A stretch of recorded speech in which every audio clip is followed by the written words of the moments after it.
What happened to the human species? There are no signs of them left, except for the structures they had built, overrun by greenery and Mother Nature beginning to take back what has always been rightfully hers.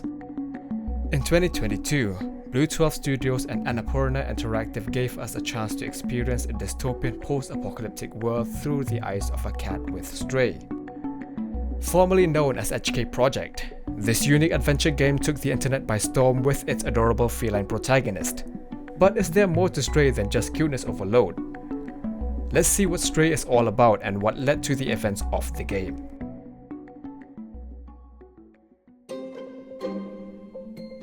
The game doesn't specifically say what led to the events of the game, just bits and pieces, and the rest is left to interpretation. This is my theory.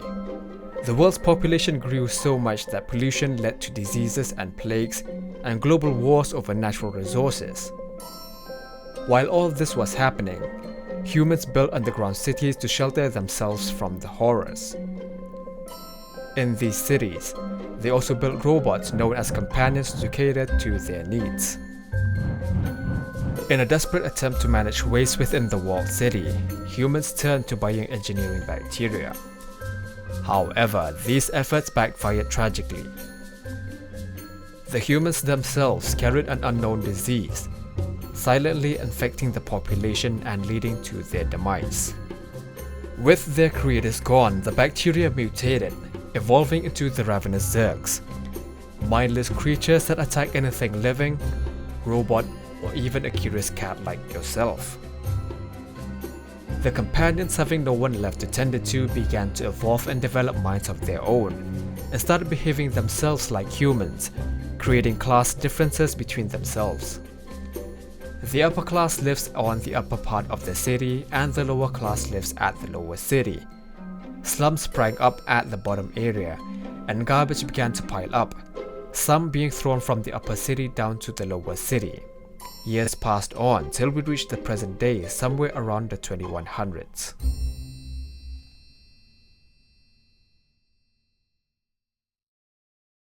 Spoilers ahead. If you don't want the story spoiled, skip ahead to this point in the video.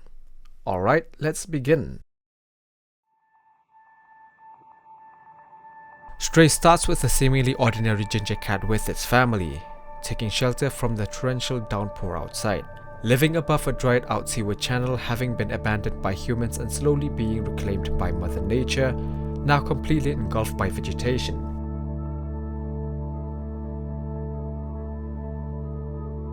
The following morning, our feline protagonist along with his family leave their home in search of food.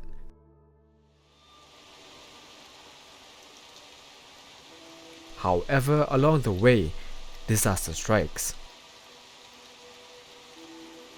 In a daring leap over a perilous drop, our cat lands precariously on a rickety water pipe.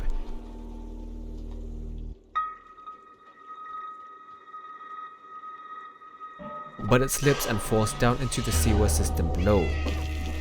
Claws digging into the slanted wall, the cat's family can only helplessly watch as it slowly slides and eventually falls into the deep, dark precipice.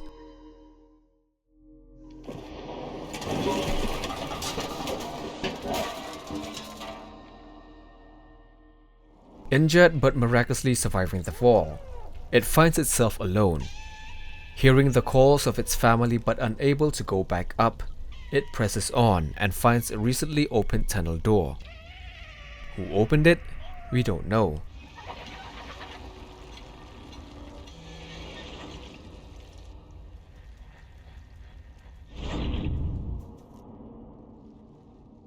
Emerging from the door, the cat is plunged into a dark, neon-lit city. A chilling screech from a nearby garbage bin reveals the city's sinister inhabitants, zergs. These creatures scatter as the cat approaches, disappearing into the shadows. Guided by flashing signs and TVs displaying helpful arrows, the cat ventures deeper into the urban jungle. A horrifying scene unfolds. A dying robot, its lifeless form a chilling testament to the zerg's predatory nature.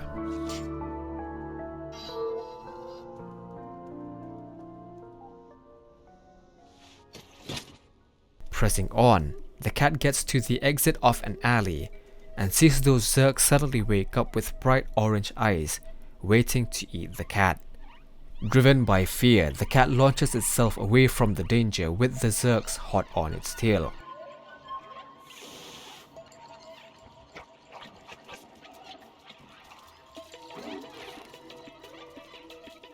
Running through corners of buildings and alleyways, with those zergs lunging at it trying to kill it. The cat then sees an arrow pointing it to a safe apartment.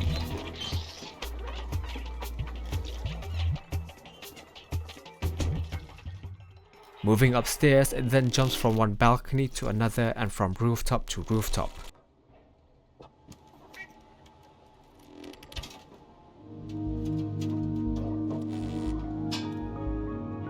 Inside a dusty apartment, a computer pleads for help. The cat hops on the keyboard, triggering instructions to find 4 electrical boxes in another room. They are used to open a secret chamber. Among dusty shelves, the cat stumbles upon a drone marked B-12. Back at the terminal, B-12 awakens, explaining it was trapped in the network for ages, once working for a scientist.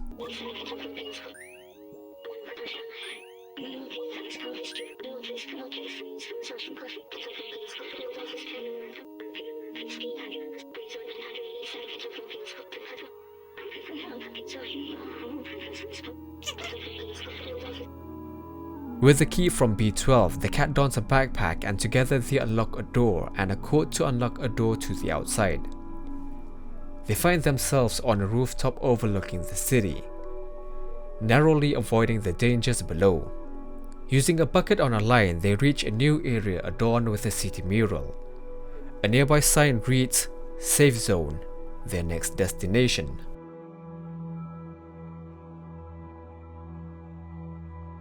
Reaching the slums, the cat meets the first life companion sweeping the street. Startled by the sight of the cat, it runs off and sounds the alarm, thinking they are being attacked by zergs. After meeting the Guardian, they soon realize that the cat is not a zerg and turn off the alarm. The Guardian then reveals the upper city elevator is broken. Their only hope lies with Momo, the last outsider left in the slums. Entering Momo's apartment and finding that he hasn't been able to establish communication with his friends in the upper level because of a broken transceiver.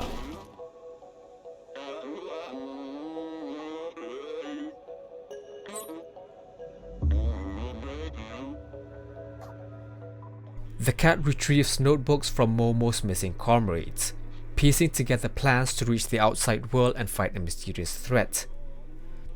A hidden note unlocks the communicator's repair, but it needs installation on a remote tower, a task perfectly suited for a nimble feline.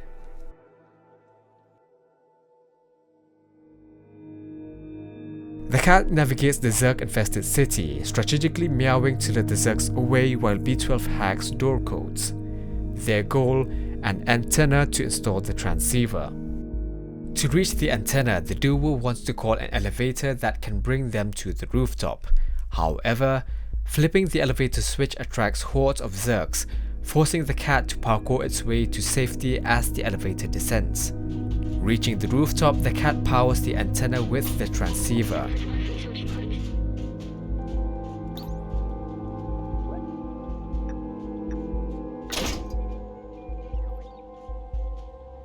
There, B-12 recalls the sealed city, a consequence of the outside world becoming uninhabitable and humans having to live underground. But B-12 vowed to reopen the roof, offering a glimpse of the long-lost blue sky.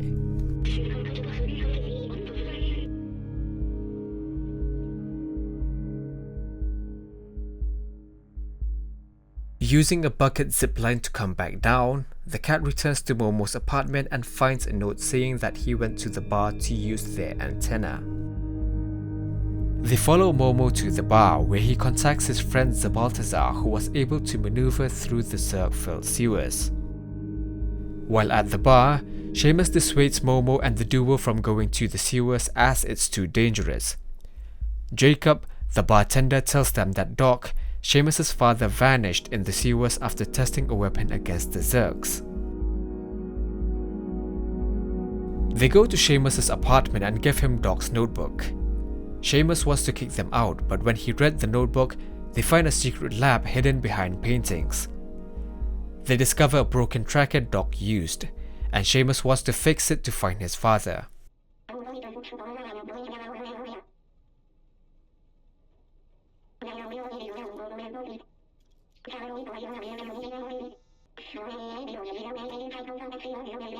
To repair the tracker, they need cables. The cat helps Grandma get some by causing a distraction, then trades detergent for them. Grandma knits a warm poncho for the cat to bring to a sick, shivering programmer Elliot, who fixes the tracker. Armed with the repaired tracker, they find a signal leading to the dead end, the exit from the slums. Since there are a lot of Zerg eggs, Seamus says that he can't go any further, gives the cat an outsider badge and lets it venture out alone to find Doc.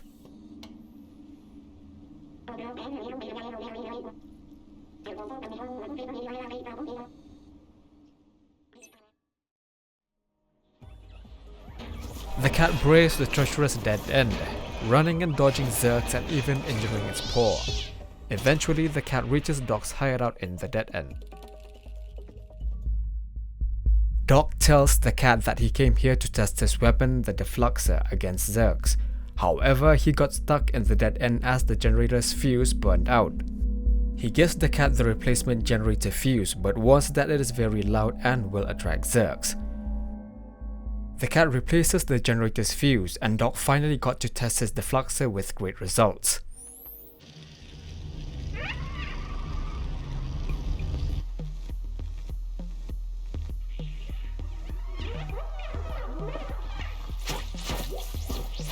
Grateful to finally be reunited with Seamus, Doc equips B12 with a portable defluxer before returning to the slums. The Guardian thanks the cat for helping Seamus find his father. He tells the cat that Momo is waiting for him on his boat at the entrance to the sewers, and that the cat can go there or finish his business in the slums first.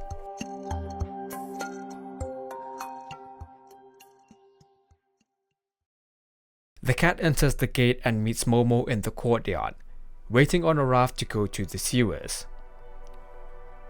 Joining Momo on a raft, they set out to the sewers.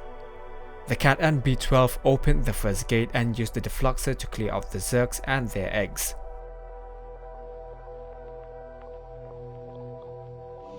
But the second gate, plagued by worn-out equipment, refused to budge. Momo manually opens it, holding it open so the cat could continue. He, however, isn't able to proceed further.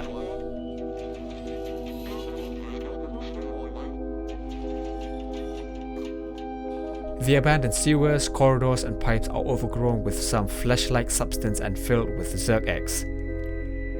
Having made its way through the pipes and labyrinths of the sewers into a large hall with a lot of Zerg eggs, the cat presses the lever and many Zergs run in its direction.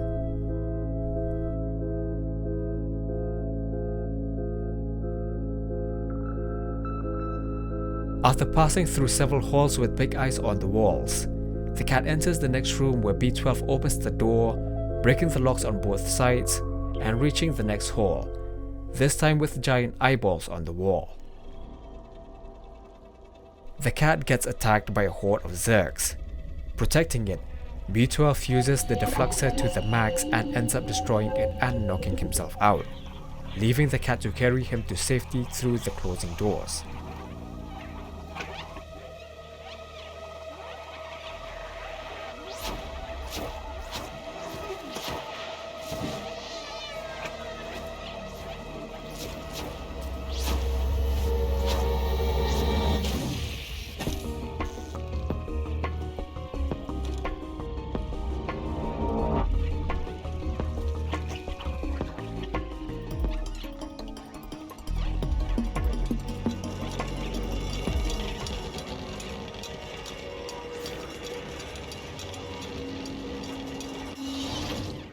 B12 wakes up and thanks the cat for saving him.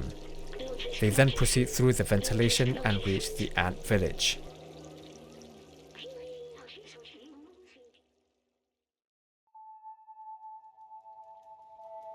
The cat enters the ant village, greeted by Baladin, telling it that the Balthazar is waiting at the top of their high village. Crossing the bridge, B12 sees an abandoned sarcophagus and slowly remembers his past life.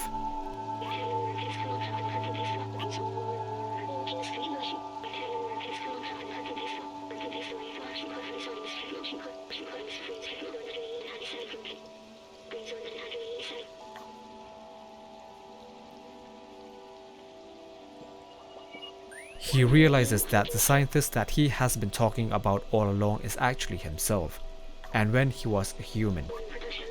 He tried to upload his consciousness into a computer, but something went wrong and he was stuck in the network for many years.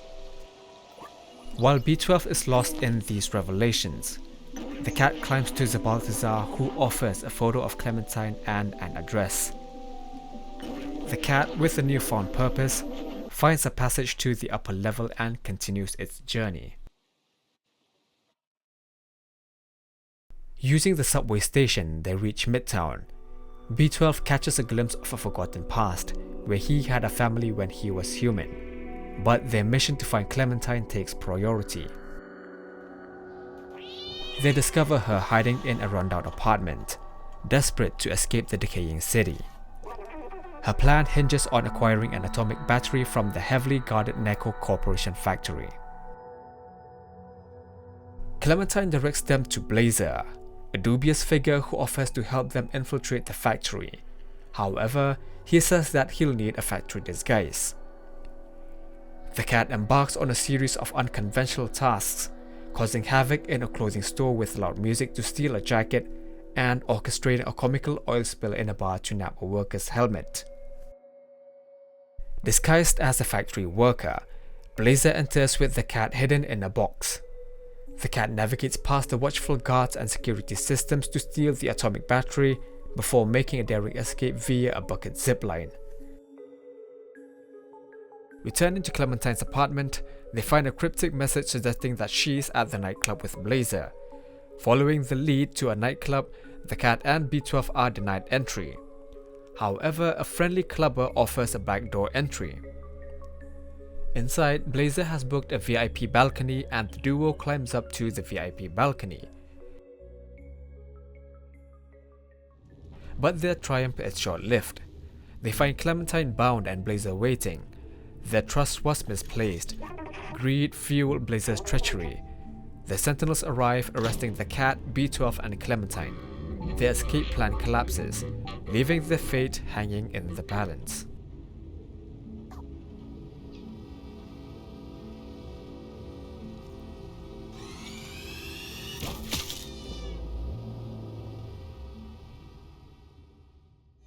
The cat wakes up in a jail on the upper level of the city, alone and without its backpack. It escapes and finds its way further into the corridors guarded by sentinels. It also finds Clementine, who asks it to get the keys to her prison cell.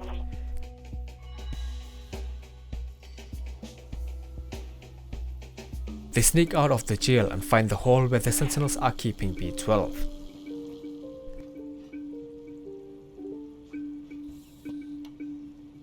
The cat frees B12 and carries his body to Clementine. The duo hacks the first and second doors, reaching the prison courtyard where they find imprisoned companions and sentinels. Clementine tells the cat to lure them into the prison cells and lock them there.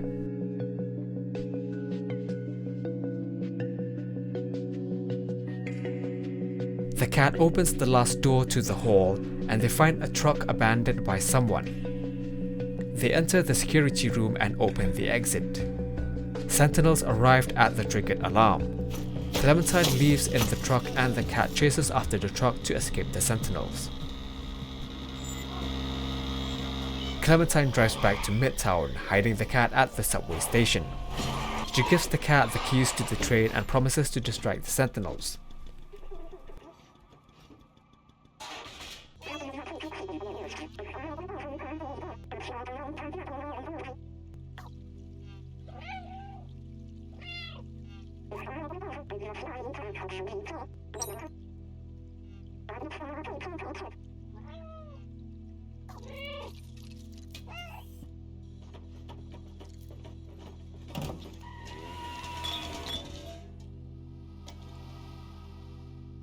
The cat goes to the subway and installs the atomic battery.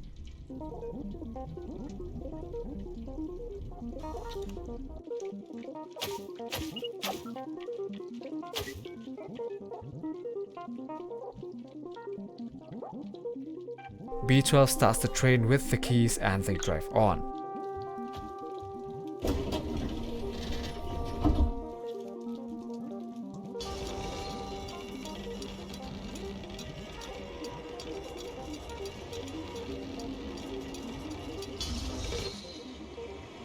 The cat and B12 reach a bright area, populated only by helpers. These helpers look exactly like companions, however they seem to lack consciousness. They find a door that leads to the outside, which can only be opened from the control room itself, which has a security protocol.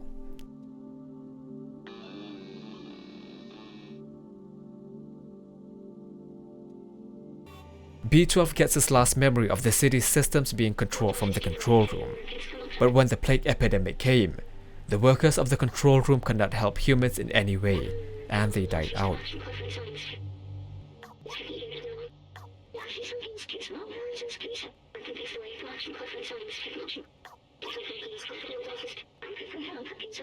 B12 starts hacking the mainframe.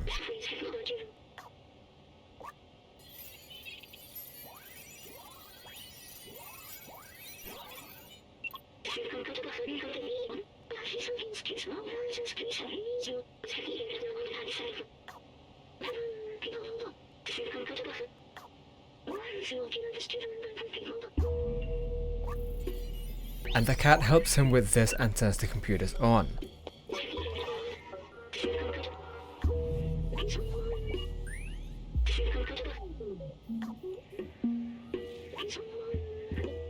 They are working together to not only open the exit, but to also open the roof of the city.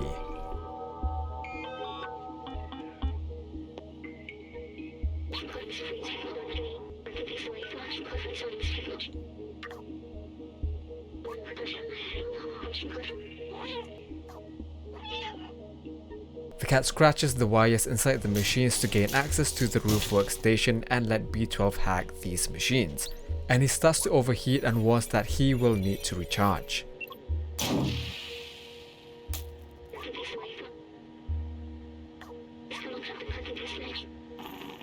After hacking all three machines, B12 falls to the ground and the cat carries his broken body to the workstation.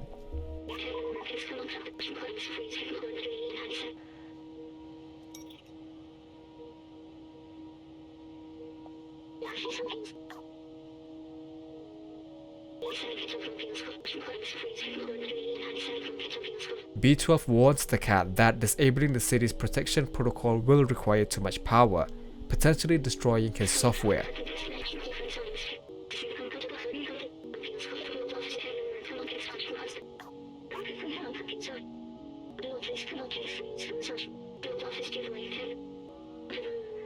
He takes off the cat's backpack and says goodbye to it, calling it the best friend he could have asked for.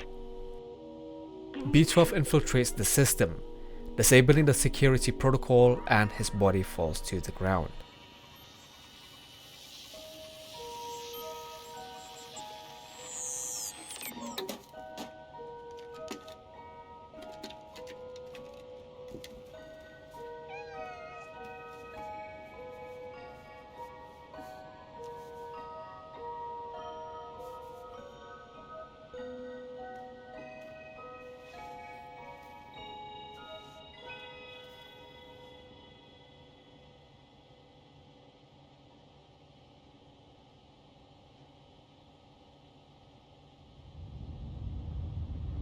At this moment, the control room's windows provide a view of the city's roof slowly opening. The slum's inhabitants look up in shock at the blue sky. The sunlight kills the zergs in the lower level, and the sentinels pursuing Clementine collapse to the ground, disengaging from the pandemic security protocol they had been following.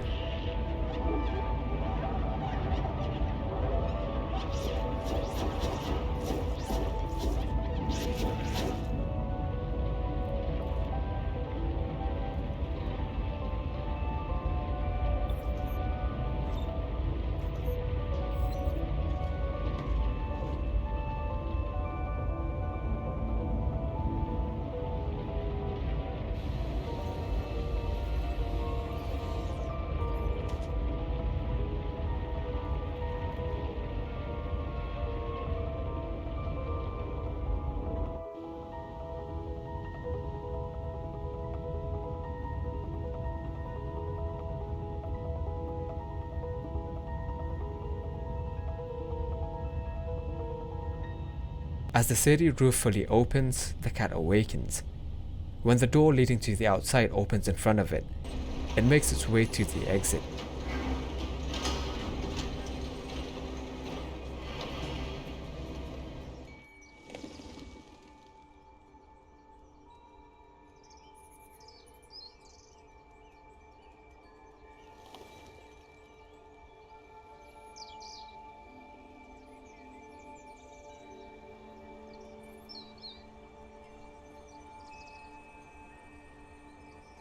It climbs the stairs, stops to take in the fresh air, looks at the player, blinking slowly, then moves on to search for its family while the panel on the wall of the exit from the city lights up.